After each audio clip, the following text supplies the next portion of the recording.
আপনাদের যাদের মন শক্ত, অনেকের চোখ দিয়ে পানি নামে না। আমার এক আত্মীয় আছে খুব আল্লাহওয়ালা, আমার জীবনে এত আল্লাহওয়ালা আমি দেখি নাই, কিন্তু ওনার চোখ দিয়ে পানি নামে না।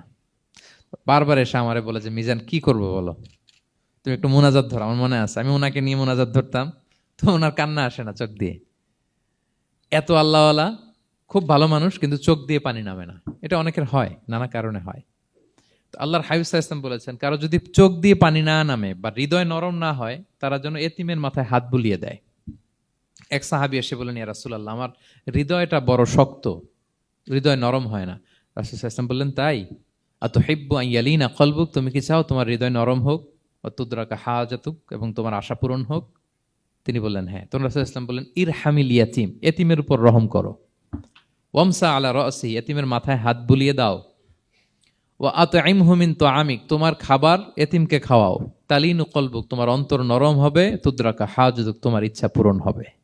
তাহলে হৃদয় যদি শক্ত থাকে, কার মাথায় হাত বুলাবেন? বুলাইছেন কখনো? খুঁজে খুঁজে হাত বুলাবেন।